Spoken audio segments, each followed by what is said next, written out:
ahora que ya tenemos centrado un poco el foco de qué va a ir esta charla, efectivamente, de sistemas de generación energética, pues al final lo que tenemos que entender es que un sistema de generación, vamos, una planta de generación energética, concretamente renovable, no es más que cualquier tipo de sistema industrial, puede ser con cualquier otra parecida a cualquier otra planta industrial que podáis imaginaros. Entonces, bueno, vamos a empezar un poquito hablando de dónde venimos y hacia dónde vamos. Esto es un poco historia que ya no sabemos todos, tampoco voy a hacer mucho hincapié. La primera revolución industrial empieza en el siglo XVIII, la máquina de vapor, el telar mecánico, luego pasamos, segunda revolución industrial, el motor de combustión, empieza ya a surgir los sistemas eléctricos. La tercera revolución industrial, que esta sí que es un poco más la que todos tenemos en nuestra cabeza, pues típica planta donde hay diferentes tipos de máquinas, gracias a la electrónica y la automatización, pues se realizan una serie de productos y hasta que llegamos a lo que sería a día de hoy la cuarta revolución industrial. Algunas personas dicen que estamos ya en la quinta por el tema del machine learning y el big data, pero yo soy un poco más conservador, quiero pensar que no hemos avanzado todavía tantos pasos. Y entonces, ¿qué escenarios nos encontramos a día de hoy en esta cuarta revolución industrial? ¿Qué se diferencia de lo anterior? Bueno, tenemos el Internet de las cosas, quien no tiene en su casa una Alexa o algo similar, el tema de la nube o el cloud. Antes todos los sistemas informáticos de las empresas al final los acababas teniendo en tu empresa, tenías tu CPD donde fuera y ahí es donde alojabas todos tus sistemas, servicios, páginas web. A día de hoy esto no es así, es mucho más fácil conseguir una infraestructura que te cede un tercero y es mucho más escalable, más flexible. Entonces, claro, esto genera un nuevo paradigma a la hora de ver cómo gestionas esos sistemas informáticos que sirven para dar operación a tu empresa, pero claro, a la vez ya, aunque sea más cómodo y más flexible, ya no tienes todo el control que tenías antes. Y además, las plantas industriales tradicionalmente eran sistemas herméticos, bastante cerrados, en los que no había comunicaciones del exterior hacia el interior ni viceversa, y que a día de hoy, pues por necesidades, como puede ser el Big Data y el Machine Learning, claro, existen muchas necesidades hoy en día que hace unos años no teníamos. Los aerogeneradores, por ejemplo, de España, claro, España es un país que lleva muchos años apostando por las energías renovables. Estos aerogeneradores ya tienen unos años y hoy en día existen necesidades que hace unos años no se contemplaban. Entonces, claro, tenemos ahora un montón de datos de mediciones que queremos tomar, pues puede ser de temperaturas, de vibraciones, de lo que sea, que necesitamos que salgan de esas instalaciones donde antes simplemente desde ahí se gestionaba y tenemos que darles salida para procesarlos, para hacer cálculo predictivo, para poder al final optimizar esos procesos y mejorarlos. Claro, esto da muchísimos beneficios, pero claro, yo vengo aquí a hablar de ciberseguridad y para los de ciberseguridad esto empieza a ser un problema, porque claro, antes teníamos una cosa hermética, cerrada, que no se comunicaba con el exterior y que ahora sí que estamos abriendo un montón de comunicaciones y un montón de puertas que, bueno, que se pueden utilizar para cosas buenas, pero hay gente que intenta utilizarla para cosas malas. ¿Qué es? Bueno, estábamos hablando de eso, de instalaciones industriales. Al final, desde el punto de vista de la ciberseguridad, ¿qué es una instalación industrial? ¿De qué está compuesta? Pues para ello existe el modelo Purdue. El modelo Purdue es esto que podemos ver aquí, que lo que hace es que divides la red industrial al final en una serie de niveles. Tenemos desde el nivel cero, que sería el nivel de los dispositivos de campo, donde tenemos pues esa serie de sensores y actuadores que interactúan con el medio físico para hacer que funcione el proceso.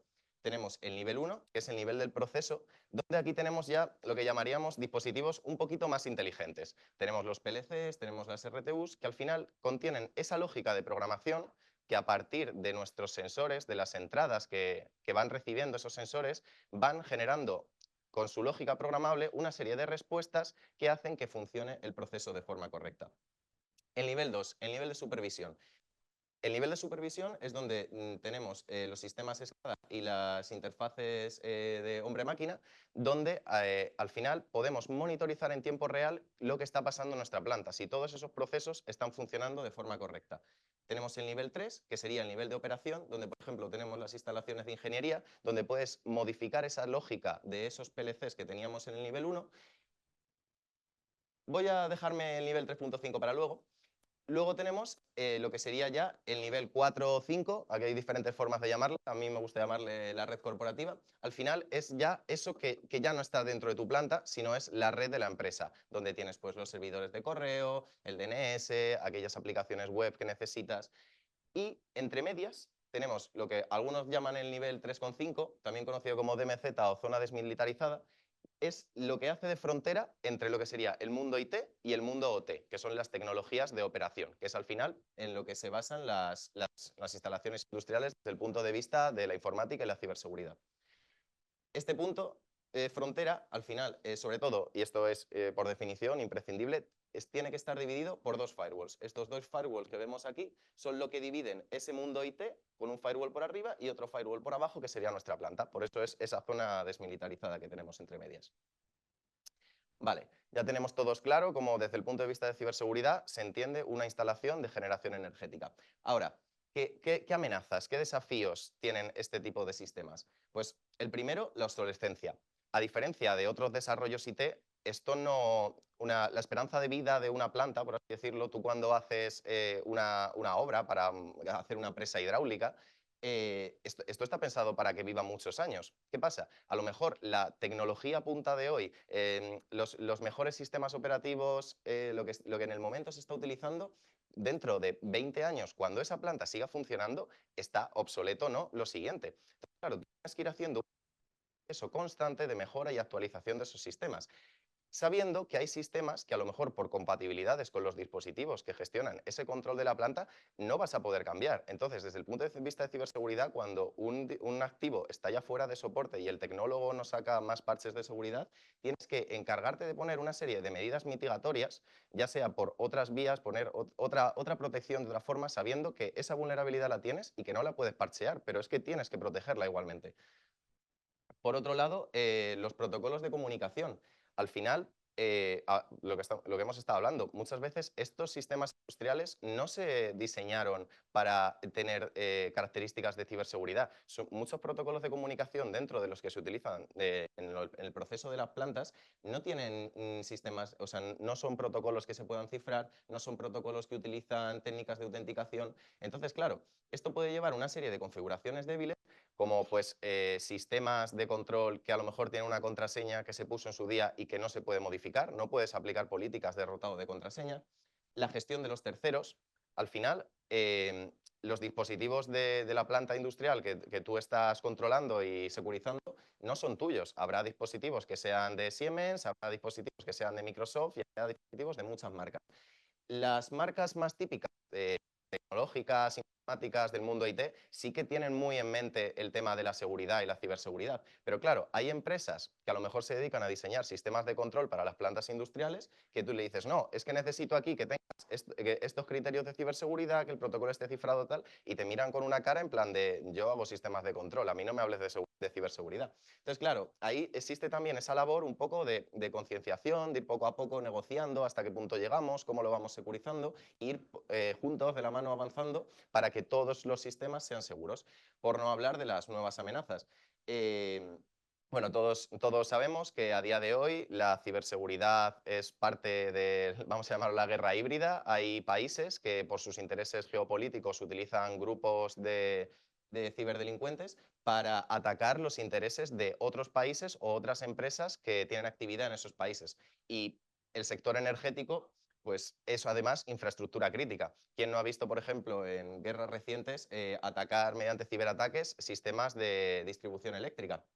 Además del ciberactivismo, que bueno, que son grupos que en función de sus políticas, sus éticas o su criterio, pues pueden coger una empresa como Target y decir, oye, pues hoy vamos a ir a por ti. Entonces, todas estas amenazas y desafíos es algo que tenemos que afrontar desde el punto de vista de la ciberseguridad industrial. Claro, ¿qué pasa si no se afronta esto de forma correcta? Pues que al final pasan cosas y tienes pues grandes marcas de sistemas de control que han sido atacadas, ataques a comunicaciones que han dejado sin servicio a un montón de plantas de generación energética, malware dedicado para instalaciones OT para modificar los procesos y alterar el funcionamiento correcto de las plantas, con el peligro que eso puede suponer, porque bueno, aquí dentro de lo que cabe estamos hablando de aerogeneradores y energía solar, pero tú imagínate que, por ejemplo, modificas los controladores de una planta de gas o algo así, eso es muy serio. Todo esto unido a que por esos sistemas antiguos tú puedes buscar en internet, en alguna plataforma del estilo Sodan, tampoco quiero dar ideas, y vas a encontrar sistemas industriales que están abiertos a internet sin contraseña ni nada, o con contraseñas que pueden ser 1, 2, 3, 4. O sea, el panorama en algunos sistemas es un poco incierto. Entonces, ahora, por así decirlo, es la cena que tenemos. Tenemos sistemas críticos que tenemos que vigilar, que tenemos que controlar, que tenemos que securizar, que son difíciles de securizar por su complejidad y por sus años de vida. Y además tenemos actores que van a ir directamente a por ellos. Dentro de la ciberseguridad, bueno, existen varios frameworks un poco que categorizan la ciberseguridad. A mí me gusta bastante este es un framework estadounidense, que es el NIST 2. Divide la ciberseguridad básicamente en 6 grandes pilares. Dentro del pilar de gobierno, bueno, no confundir NIST 2, que es el framework de ciberseguridad estadounidense, con NIS2, que es la directiva europea de ciberseguridad que acaba de salir.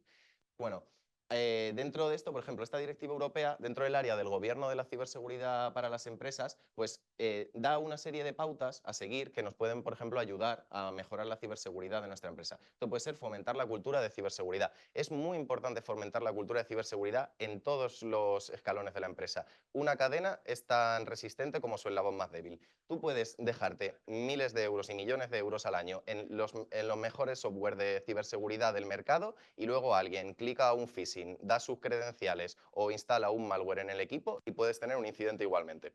Entonces, es muy importante fomentar la cultura de la ciberseguridad, establecer procesos de coordinación. Al final, claro, tienes gente que te está atacando. El día que pase algo, que pasan cosas, el día que pase algo necesitáis estar coordinados, necesitáis estar todos preparados. Todo el mundo tiene que saber cuál es su papel y qué es lo que tiene que hacer para resolver ese incidente que te vas a encontrar.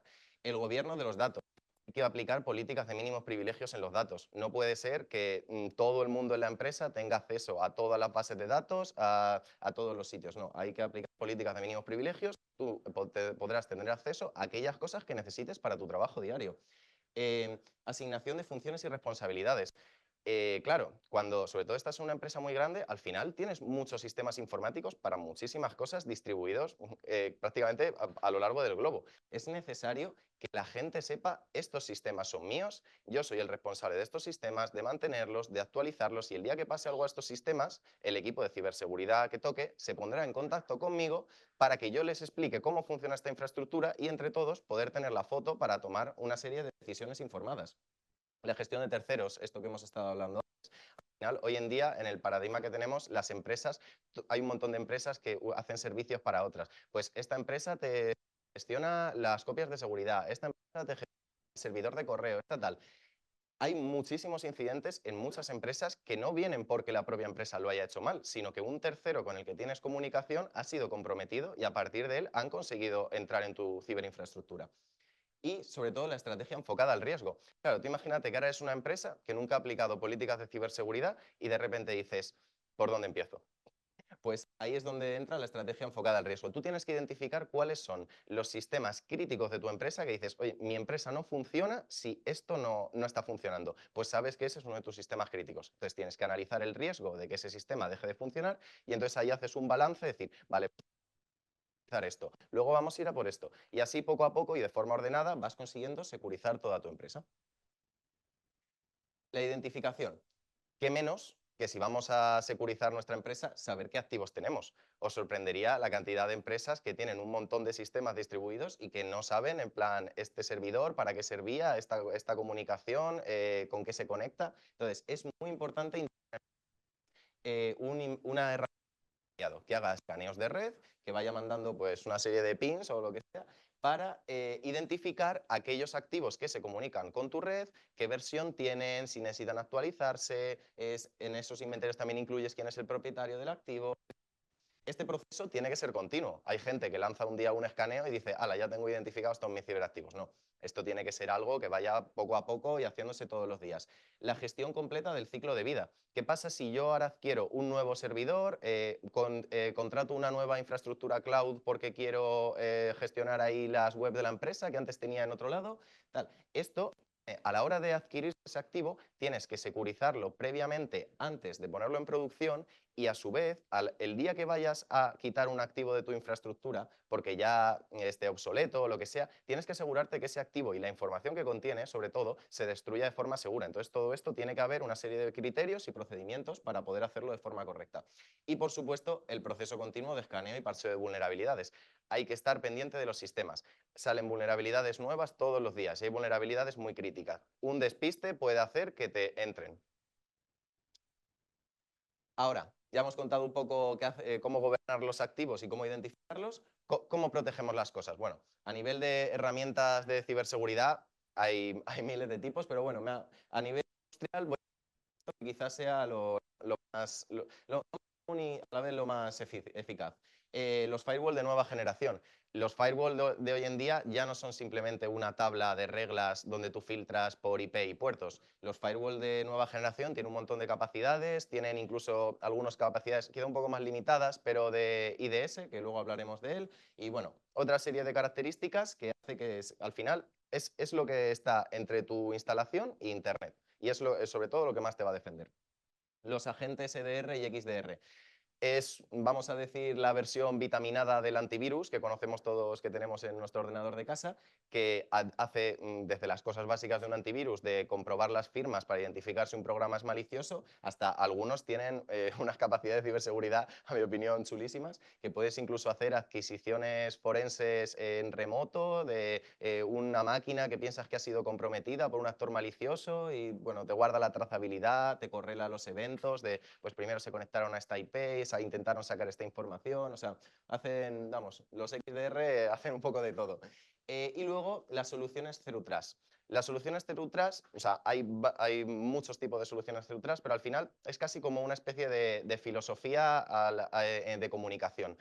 Se basa en que los sistemas dentro de una red no se fían entre ellos a menos de que tú hayas establecido esa relación de confianza. De tal forma que si el día de mañana llega una máquina nueva, un sistema nuevo que se ha conectado a esa red y que empieza a hacer peticiones a los sistemas o a hacerles consultas, van a decir, no, yo no confío en este dispositivo porque en ningún momento tengo yo indicado que deba confiar en él. Los IDS, esto es lo que hemos comentado antes, si quieres ir un paso más allá de esas capacidades que te da el firewall de nueva generación, necesitas tener IDS y IPS, que son sistemas de detección de intrusión, que básicamente lo que hacen es que escanean ese tráfico de red, todos los paquetes que pasan por la red, puedes verlos desde tu IDS y puedes identificar cuáles son los paquetes legítimos y puedes identificar si hay tráfico de red que ha sido inyectado o que no debería existir. De hecho, a día de hoy, con técnicas de estas de Machine Learning, se suelen poner cuando los adquieres en modo training y entonces se dedican a estar, pues a lo mejor 2 semanas, un mes, escaneando la red para identificar aquellos patrones de comportamiento normales, para si ven algo que se sale de ese comportamiento normal, decir, esto no debería estar aquí y generar una alarma. Ahora, ya tenemos nuestro firewall, bueno, tenemos ya nuestra planta más o menos securizada, tenemos nuestro firewall, tenemos nuestro XDR, tenemos nuestro IDS. Ahora, eso al final lo que va a pasar, si pasa algo anómalo, va a generar una alerta. Esas alertas pueden venir de muchos sitios. Para eso funcionan los SIEMs. Los SIEMs es ese sistema donde yo puedo conectar todos esos eventos que han ido ocurriendo y correlarlos y sacar relaciones, de decir, vale, si este usuario ha hecho una fuerza bruta y ha intentado sacar esta contraseña, pero es que luego se ha descargado este volumen de datos, efectivamente es una cuenta que ha sido vulnerada y están haciendo una exfiltración de datos. Es esa correlación de eventos que han ido pasando puntuales, que te dan una visión mayor, es lo que se encarga de hacer. Y luego, por supuesto, la estrategia de SOC. Tú puedes tener todos los avisos del mundo y todas las alertas y todos los sistemas de seguridad, pero claro, si no hay nadie mirando eso, no vale para nada. Lo importante es tener un equipo de SOC que sepa lo que está haciendo, que sean expertos en la tecnología y que entiendan cómo funciona el proceso para darse cuenta de cuáles son las cosas que son normales y qué es lo que es anómalo. Ahora, tenemos ya todos nuestros sistemas funcionando, tenemos a gente que está además pendiente de las alertas que se producen en nuestra planta y de repente detectamos que ha pasado algo. Pues llega el momento de responder. ¿Cómo puedes gestionar la estrategia para que la respuesta que den tus equipos de respuesta a incidentes sea la correcta? Lo primero, mejora continua de planes de respuesta a incidentes. Hay mucha gente muy técnica, muy buena, pero es imposible que te sepas todo de memoria y que sepas lo que tienes que hacer. Tienes que tener una buena documentación que te diga, oye, en caso de incidente tienes que hacer esto. Si pasa esto, tienes que ir aquí. Esta es la persona que es el responsable de este sistema y con el que tienes que hablar. Todo este tipo de cosas deben estar introducidas en el plan de respuesta a incidente de la compañía y además tiene que haber un proceso de mejora continua también, ya sea cada X tiempo o porque has sufrido un incidente y has identificado aquellas oportunidades de mejora que puede hacer que tu plan sea más útil la próxima vez que tengas que enfrentarte a un incidente. Establecer mecanismos de coordinación con terceros. Eso que os he comentado antes, hay muchas veces que un incidente no es porque tú hayas hecho mal las cosas, es porque han comprometido a una tercera empresa y ha aprovechado esas comunicaciones que tienen contigo para entrar a la tuya también. Necesitas tener unas líneas de comunicación claras, que el día que X empresa que trabaja contigo sufra un incidente, te avisen rápido, sepas con quién hablar. Y si ese incidente también te ha llegado a ti, puedas establecer esos mecanismos de coordinación para poder resolverlo y que tu infraestructura, a pesar de que la otra haya sido comprometida, no sufra, vamos, sufra lo menos posible, vamos a decir. Playbooks técnicos. A día de hoy, las estrategias de los grupos cibercriminales están bastante acotadas e incluso reconocidas. Obviamente hay cosas más especiales, como puede ser una PT, pero al final podemos decir que los cibergrupos van a sota, caballo y rey. Siempre utilizan las mismas técnicas. A esto precisamente se dedican los equipos de inteligencia. Hay equipos de ciberseguridad encargados de la inteligencia que se dedican a infiltrarse en grupos de activistas, estar por las páginas de la Deep Web leyendo información, aprendiendo de los nuevos malware, de las nuevas técnicas que se van sacando, y esta gente es la que luego dice, actualmente los grupos cibercriminales atacan de esta forma. Entonces, te puedes preparar una serie de playbooks de decir, vale, pues si tengo un ataque de ransomware, tengo que reaccionar de esta forma. Si lo que tengo es que han comprometido las cuentas de mi empresa, tengo que ir de esta forma. Si he detectado que se está filtrando información, pues aquí tengo una guía de cómo tengo que ir haciéndolo paso a paso para resolverlo. Eso es muy importante tenerlo preparado. Y, por supuesto, ejercicio de respuesta. Cuanto más reales, mejor, porque el día que tengas un incidente agradecerás haber hecho muchos ejercicios y haber practicado las comunicaciones, haber utilizado las herramientas de ciberseguridad. O sea, haberte enfrentado a escenarios reales antes del día que toque.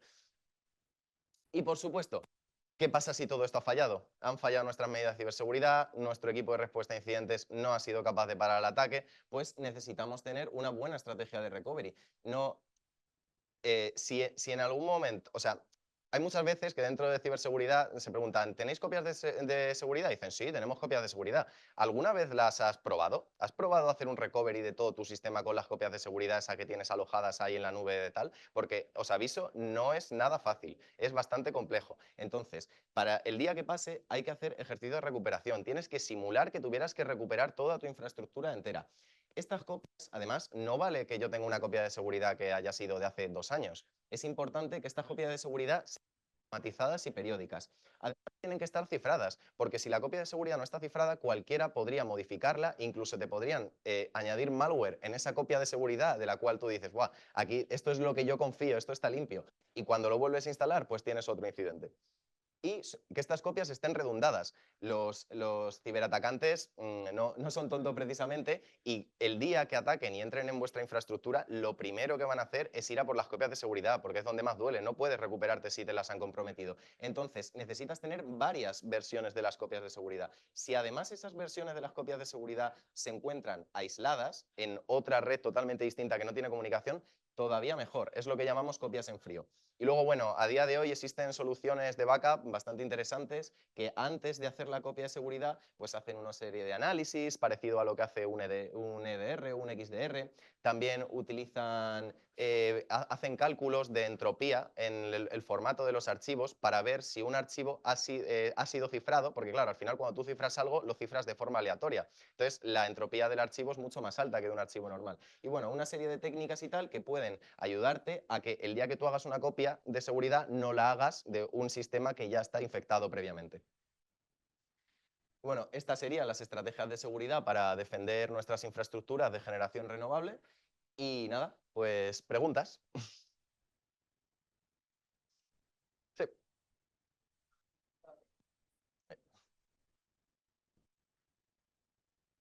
Para que te escuchen en casa.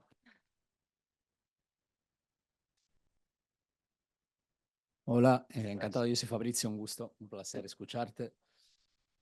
Tengo una pregunta con respecto a la copia de seguridad en Sí, frío de que estabas hablando, sí, porque, como has dicho tú, lo primero, los ciberatacantes, lo primero que van a hacer hoy en día es atacar la sí. copia de seguridad que se van a restablecer.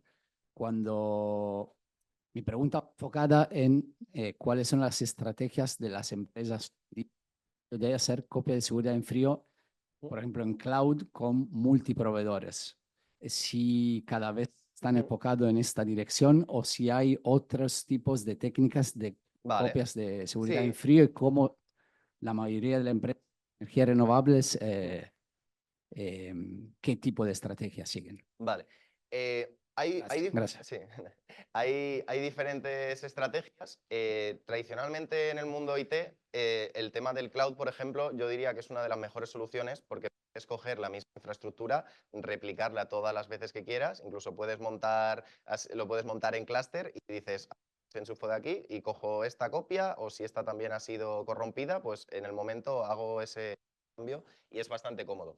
Ahora, ¿qué pasa? Dentro de las instalaciones industriales hemos estado contando que abrir tantas puertas, tantas comunicaciones al cloud, pues bueno, o sea, se hace y hay que hacerlo porque optimiza muchos procesos, pero tiene que ser algo más acotado. Entonces, por lo general, lo que se suele utilizar son los centros de control. Normalmente, tú cuando tienes un montón de plantas de generación distribuidas por todo el país, sí que tienes un centro de control o a veces incluso varios para ahí es donde suelen estar esas copias de seguridad, en diferentes centros de control que tengas. Además, dentro del propio centro de control puedes tener, porque existen dispositivos hardware, que son unos diodos de datos, que finalmente lo que hacen es que canalizan en una dirección. eh, entonces, de esa forma tú puedes garantizarte que decir, oye, copia de seguridad voy a abrir a nivel físico, o sea, prácticamente que los cables se separan, o sea, no puede corromperse. Y en ese momento dices, ahora abro, hago la copia de seguridad, analizo que esta copia de seguridad esté bien y vuelvo a cerrar. De esa forma sí que consigues esas copias en frío. Suelen ser las técnicas más utilizadas eso, en instalaciones industriales o instalaciones OT.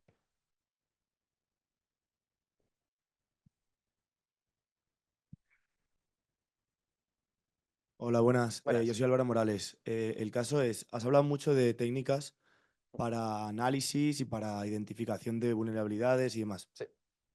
Pero una vez, por ejemplo, en una red OT que ha sido Mm, vulnerada, dado pues porque el Machine Learning necesita recopilar datos, luego sí. hablar con servidores para poder mejorar o saber si está siendo vulnerada ya de antes y demás. Más allá de la segmentación de red, por ejemplo, en Iberdrola, ¿qué hacéis para contener un ataque que pueda, o sea, un PLC, por ejemplo, que ya ha sido Sí. vulnerado y como que no se replique el ataque por toda la red? Porque supongo que serán redes o, bueno, infraestructuras que serán no secuenciales, o sea, no, será todo una línea enorme y que Claro. si enchufan un PLC y lo rompen, ya rompes toda la Claro, cadena. sí, muy buena pregunta. Realmente, o sea, como hemos estado hablando de este modelo Purdue de las diferentes capas, existe una segmentación de red muy grande entre una capa y otra. Además, por así decirlo, la configuración de un PLC, empecé, vamos, yo hice la ingeniería, vamos, yo estudié ingeniería industrial, electrónica y automática, entonces he programado PLCs. Y la programación de PLCs es un poco especial, no tiene ni siquiera sistema operativo, entonces sí que es cierto que para atacar una planta a un nivel tan bajo de modificar la configuración de los PLCs, prácticamente necesitas meter a alguien dentro de la planta o un grupo súper especialista que ha estado estudiando cómo funciona tu sistema de control. Es realmente complejo. Por ejemplo, un ransomware no podría llegar a los PLCs, por lo dicho, es que no tiene sistema operativo. Es otro tipo de lógica y de programación. Entonces, ¿qué estrategias se utilizan? Bueno, aparte de eso que hemos estado hablando de la segmentación de red del modelo Purdue, otra de las técnicas que utilizas son los IDS, esto que hemos estado, que monitorizan el comportamiento entre los diferentes sistemas de la red. Entonces, bueno, si detectaran algo alómano, pues hemos estado antes hablando también de las estaciones de ingeniería, donde tú puedes modificar esa lógica de los PLCs. Imagínate que se está intentando modificar la lógica de un PLC desde un dispositivo que no es esa estación de ingeniería. Pues ahí, por ejemplo, el IDS detectaría ese comportamiento comportamiento anómalo y te avisaría. Luego también existen otras técnicas, como lo que he estado hablando antes de esta filosofía de Zero Trust, en la cual, pues, por ejemplo, si ese PLC recibiera información de otra máquina que no es la que está acostumbrada, que podría ser pues, un atacante que ha intentado conectarse a la red, pues tampoco, o sea, no estaría establecida esa relación de confianza entre las máquinas y por lo tanto tampoco podría modificarlo. Esas son un poco así las estrategias que se utilizan para eso. Sí. Ah, vale. Claro, una vez ya está vulnerado el PLC o la RTU, ya Pues, está. vale. Pues, Ya está. Bueno, pero lo que quiero decir es, con un IDS puedes identificar que obviamente estás siendo atacado y demás, pero bueno, si ya sabes que está atacado, ¿cómo lo pues contienes? mira, una de las cuando haces copias de seguridad de las plantas, normalmente lo más importante y lo que más valor tiene para ti es esa lógica de configuración y tal. Entonces sí que tenemos ya archivos, incluso otros PLCs de respaldo ya con la configuración precargada, incluso también a veces se hace con los firewalls. Si tienes un firewall que tiene una vulnerabilidad conocida, pues tienes otro de otra marca distinta que no tiene esa vulnerabilidad y puedes hacer ese intercambio. Entonces sí que se tienen los componentes, por así decirlo, duplicados y de respaldo para que si en algún momento, porque además piensa que es una producción industrial, no puede parar, o sea, no solo puede ser que tengas un ataque, imagínate que se te fríe el PLC porque ha habido una subida de tensión o tal, tienes que estar preparado para el momento tener esa copia para cambiarlo. Y a nivel de erradicación, lo mejor es copia en limpio otra vez de todo. O sea, mejor que ir limpiando, coger ese que no estaba enchufado, que lo sabes, y cambiarlo. Vale, vale. Y, o sea, lo que yo me quería referir antes también es que al ser secuencial, o sea, al no ser secuencial y no dividirse por fases, realmente a lo mejor deberías tener que parar toda la planta, como pasa cuando hay como vulnerar un Claro. sistema de SCADA, ¿no? Puede ser que tengas que parar la planta. Dependiendo del carácter de la planta, hay muchas que incluso podrían funcionar, vamos a decir, sin electrónica, o sea, sin software. Casi que a nivel de relés y de electrónica analógica, podría funcionar una planta de forma, vamos a decir, más bajo, en mínimo. Pero tú podrías, dependiendo de la planta y de lo crítica que sea, tú puedes gestionar una planta casi que a impulsos eléctricos. No sé si hay alguna pregunta más por aquí. Voy a ver si hay. Vale, dice Luciano, muy claro, quizás las preguntas son relacionadas a los playbooks. ¿Qué consejos darías para su armado? Pues a la hora de generar esos playbooks, lo más importante es contar con la gente de negocio, la gente que está en esas plantas y que precisamente es cierto que de ciberseguridad pues sabemos cosas, pero son cosas de ciberseguridad. Al final nadie entiende mejor el proceso industrial que aquellos equipos que están día a día en la planta y que son los que cuando se estropea un PLC lo cambian o cambian los dispositivos de red si se ha frito un switch.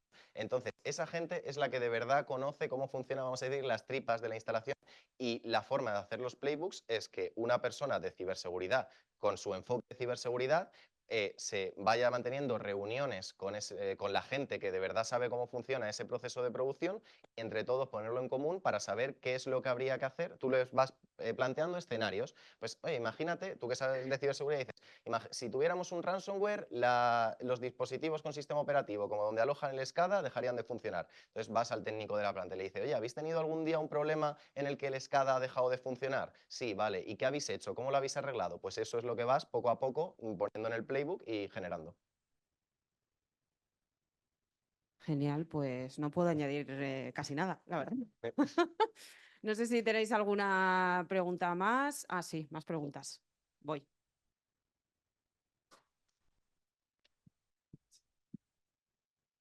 Bueno, perdón que te hagas Nada. mucha pregunta, pero me interesa. Más o menos, como decía el compañero, frente a una vulnerabilidad que ya está corriendo en instalaciones, en plantas, por tu experiencia o por digamos, los casos que han habido en Iberdrola o en otra empresa parecida, ¿cuánto es el tiempo de recuperación que una empresa está dispuesto a esperar o a perder? O, por ejemplo, como tú decías, desde que la planta esté trabajando prácticamente al mínimo con, Sí. digamos, con poca electrónica hasta que se recupera el servicio al 100%. Digamos, ¿cuánto es en un caso de desastre la recuperación? Depende de muchas casuísticas, como por ejemplo, cómo vamos a decir, de bien estén montadas las comunicaciones con ese centro de control, porque hay muchas veces que tú desde el centro de control puedes incluso cargar determinadas configuraciones en determinados sistemas y puedes incluso hacer el recovery de forma remota. Hay otras instalaciones que ya sea por la situación geográfica o porque no llega allí una línea con determinada calidad y tienes que empezar ya a pensar en radiofrecuencia o lo que sea, ahí sí que tienes que mandar gente in situ. Entonces ahí sí que se puede prolongar la cosa y puede llevar incluso una semana o más levantar una planta entera. Claro, necesita personal de soporte que acuda a un site al lugar Sí, donde... necesitas ahí pues eso, en planta que tenga la gente y que vayan haciendo copias en limpio, sistema por sistema, formateando y tal. Depende un poco de eso, cómo la situación geográfica de la planta y cómo de bien tengas montada la infraestructura de comunicación con tu centro de control. Bueno, pues si no hay más preguntas, yo creo que con esto terminamos. Julio, muchísimas Nada, gracias, gracias a vosotros. por estar aquí con nosotros. Gracias a Iberdrola, que es, bueno, nos ha acompañado a lo largo de casi todas las ediciones de Madrid.